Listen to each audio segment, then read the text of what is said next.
তার কারণ 26-এর বিধানসভা নির্বাচন আর পাখির চোখ বাংলা। আর পাখির চোখ বাংলায় প্রধানমন্ত্রী নরেন্দ্র মোদী একের পর এক সভা রয়েছে তার। অবশ্যই নজর থাকবে প্রত্যেকটা সভার দিকে, প্রত্যেকটা আপডেট আমরা আপনাদের সামনে তুলে ধরবো। বাংলায় আজ আবারও ভোট প্রচারে আসছেন নরেন্দ্র মোদী। একেবারে উত্তর থেকে দক্ষিণ বাংলা জুড়ে প্রচারে ঝড় তুলবেন। পূর্ব বর্ধমান, মুর্শিদাবাদ, দক্ষিণ দিনাজপুর, কালনা, জঙ্গিপুর, কুশমন্ডিতেও পদ্ম প্রচারে 3 সভা। ঠিক কি ছবি এই মুহূর্তে, আরো বিস্তারিত এই বিষয়ে জানতে পারবো।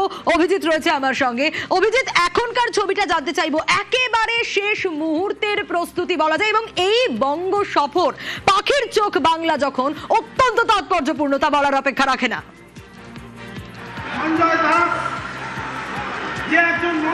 নিঃসন্দেহে সোনিয়া, এবং গতকালই অমিত শাহ সংকল্প পত্র প্রকাশ করেছেন, এবং যেই সংকল্প পত্রে বাংলার জন্য ভুরি ভুরি প্রতিশ্রুতি, এবং সেখানে মহিলাদের জন্য 3000 টাকা এবং যুবক যুবতীদের জন্য 3000 টাকার ঘোষণা শুধু নয়, আরো বহু প্রতিশ্রুতি।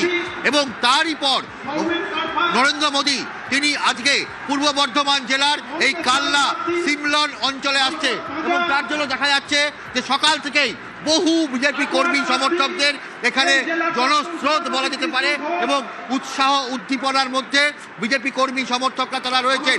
এবং এই পূর্ব বর্ধমান জেলার 16টি বিধানসভা কেন্দ্র, যার মধ্যে গত বিধানসভাতেও 16-0 ছিল তৃণমূল কংগ্রেস 16, এবং গত লোকসভা ভোটেও 16টি কেন্দ্রেই তৃণমূল কংগ্রেস এগিয়ে। যদিও বিজেপি এবার আশায় বুক বেঁধেছে। যেখানে রয়েছি এই কালনা পূর্বস্থলী দক্ষিণ কেন্দ্র, এখানে মন্ত্রী স্বপন দেবনাথ, দীর্ঘদিনের তৃণমূল কংগ্রেসের মন্ত্রী স্বপন দেবনাথ খুব অল্প ব্যবধানে গত বিধানসভা ভোটে জয়ী হয়েছিলেন। বিজেপি নেতৃত্ব আশাবাদী যে এখান থেকে তারা ইন্দ্র পতন ঘটাবেন। প্রাণকৃষ্ণ চাপাদার বিজেপি প্রার্থী, তিনি এখান থেকে জয়ী হবেন।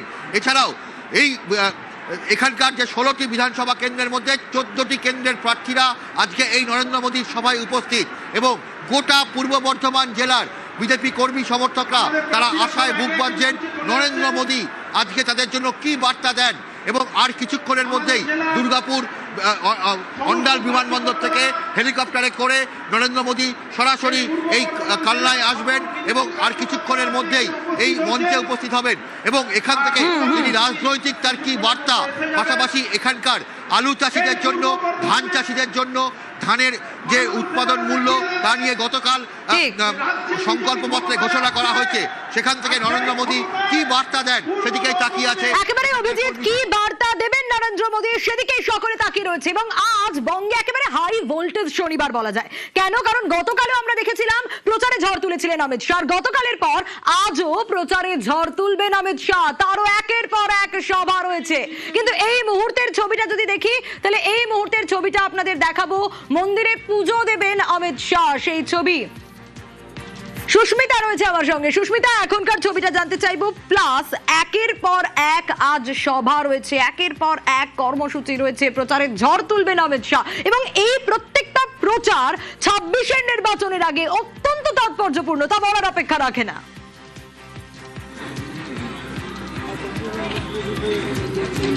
দেখো, অমিত শাহ কেন্দ্রীয় স্বরাষ্ট্রমন্ত্রী নির্বাচনী প্রচারে 2 দিনের বঙ্গ সফরে এসেছেন। গতকাল তিনি খড়গপুর থেকে তার রোড শো মারফত প্রচার সেরেছেন, এবং আজ খড়গপুরে গতকাল তিনি রাত্রিবাসের পর আজ তার 3টি জনসভা রয়েছে। তার আগে শুরুতেই তিনি খড়গপুর রেল স্টেশন সংলগ্ন হনুমান মন্দির, ছবিটা একবার দেখাবো, সেই হনুমান মন্দিরে পুজো দিয়ে তিনি আজ তার যাত্রা শুরু করবেন খড়গপুর থেকে। এবং আজও 3টি জনসভা রয়েছে কেন্দ্রীয় স্বরাষ্ট্রমন্ত্রী অমিত শাহের। প্রথমেই তিনি ওন্দায় জনসভা করবেন, নির্বাচনী প্রচার সারবেন, তার পরবর্তীতে বাঁকুড়ার ছাতনা, এবং তৃতীয় দফায় তিনি পৌঁছে যাবেন পুরুলিয়ার বাঘমুন্ডিতে, সেখানেও তিনি নির্বাচনী প্রচার সারবেন। সুতরাং উল্লেখযোগ্য বিষয়, আজকের 2টি কেন্দ্র অর্থাৎ বাঁকুড়া এবং পুরুলিয়া, বাঁকুড়ার ছাতনা এবং পুরুলিয়ার বাঘমুন্ডি, যে বাঁকুড়া এবং পুরুলিয়া বঙ্গ বিজেপির কাছে তাদের শক্ত ঘাঁটি বলেই পরিচিত, তারা অন্তত সেটাই মনে করে। তার কারণ 24-এর লোকসভার নিরিখে কিংবা 21-এর বিধানসভার নিরিখে বেশ খানিকটা সিট বেড়েছিল এই বাঁকুড়া এবং পুরুলিয়া থেকে। সুতরাং সেখানে অমিত শাহ তিনি নির্বাচনী প্রচারে গিয়ে সেখানকার মানুষের উদ্দেশ্যে কি বার্তা দেন সেটা যেমন গুরুত্বপূর্ণ, ঠিক তেমনি খড়গপুরের মাটিতে কেন্দ্রীয় স্বরাষ্ট্রমন্ত্রী তিনি গতকাল রাত্রিবাস করেছেন, একাধিক সাংগঠনিক বৈঠক সেরেছেন, তার পরবর্তীতে আজ হনুমান মন্দিরে পুজো দিয়ে তিনি তার যাত্রা শুরু। একেবারে অমিত শাহ কি বার্তা দেন সেদিকেই সকলে তাকিয়ে রয়েছেন, বিজেপি কর্মী সমর্থকরা তাকিয়ে রয়েছে।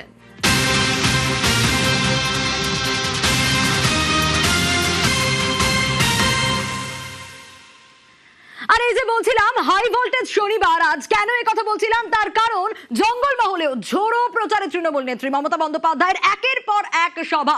বিগত দিনগুলোতেও আমরা ঠিক এই ছবিটাই দেখেছি, একের পর এক জেলায় জেলায় নির্বাচনী প্রচারে মমতা বন্দ্যোপাধ্যায়, এবং আজ কেশিয়ারি, ঝাড়গ্রাম, বড়জোড়ায় পর পর সভা করবেন মমতা বন্দ্যোপাধ্যায়। তৃণমূল প্রার্থীদের সমর্থনে পর পর 3 সভা রয়েছে আজ মমতা বন্দ্যোপাধ্যায়ের, এবং প্রত্যেকটা নির্বাচনী সভা থেকেই মমতা বন্দ্যোপাধ্যায় কি বক্তব্য রাখছেন, কি বার্তা দিচ্ছেন, প্রত্যেকের নজর রয়েছে। তৃণমূল কর্মী সমর্থকদের নজর রয়েছে, সাধারণ মানুষের নজর রয়েছে।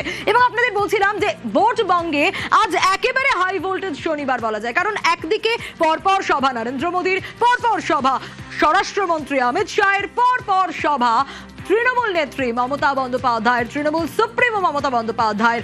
জঙ্গলমহলে আজ একের পর এক সভা করবেন তিনি। কেশিয়ারি, ঝাড়গ্রাম, বড়জোড়ায় পর পর সভা করবেন মমতা বন্দ্যোপাধ্যায়। তৃণমূল প্রার্থীদের সমর্থনে পর পর সভা রয়েছে মমতা বন্দ্যোপাধ্যায়ের।